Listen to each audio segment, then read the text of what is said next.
Well, not only does Donald Trump not tell the truth, he's clearly full of hot air. So let's talk about a couple things with Trump and some of his minions today. First, Trump is opposed to using windmills to generate electricity throughout this country because he said they are a blight on the landscape. He's probably never seen them work, but that's a detail.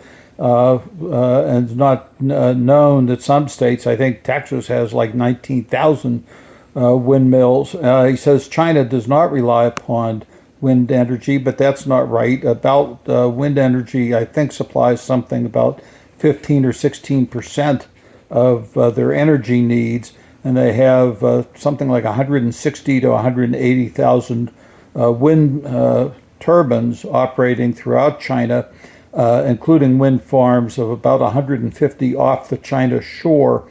They are in the process of building the largest wind turbine in the world, which would power, as I recall the article, about 160,000 homes by that wind turbine alone.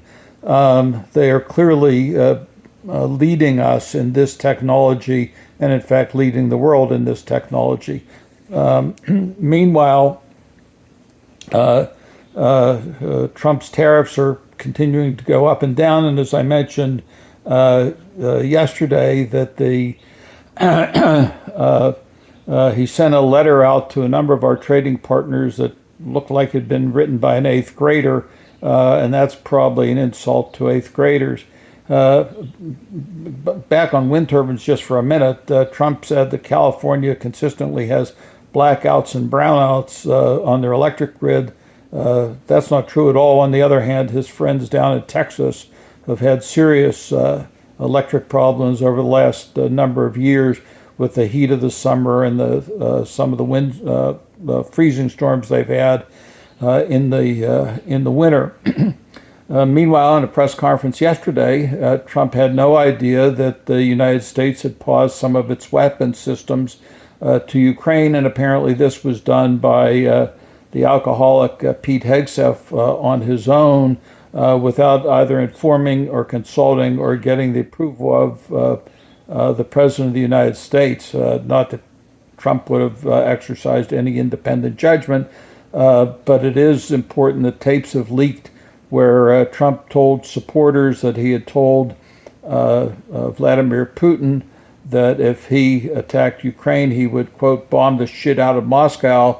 And he said to Chairman Xi in China that if they invaded Taiwan, he would bomb the shit out of Beijing.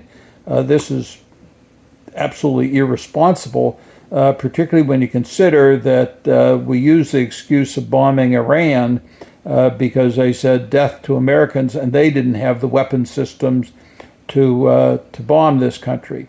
So that to make that type of a statement to major foreign leaders who have nuclear capability is the height of irresponsibility and an example of his outright stupidity.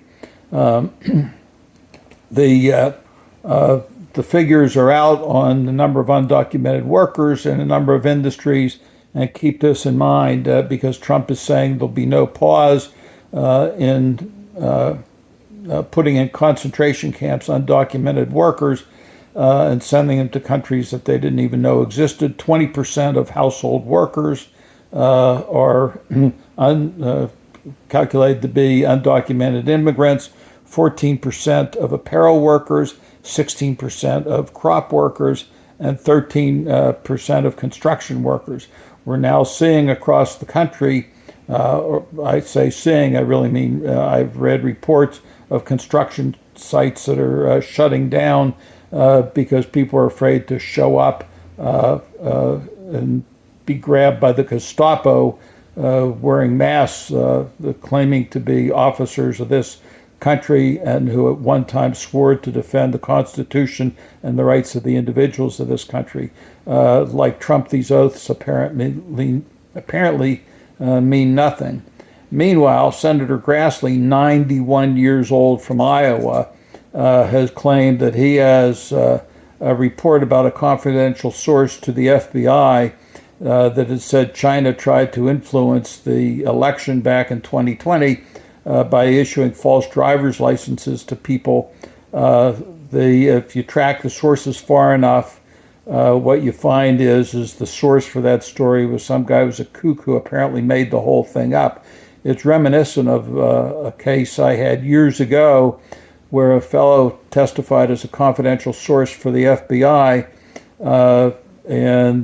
when all was said and done, all the cases in which he had testified claiming that people were communists under what was then the Red Act had to be reversed because he was a congenital liar, and the Solicitor General of the United States, our chief appellate law officer, told the Supreme Court the only reason he wasn't guilty of perjury is his mind was such that he couldn't form the requisite criminal intent. This apparently is the source that Grassley used, but we can question whether or not Grassley had the mental capacity to understand what he was reading and what he was spouting off.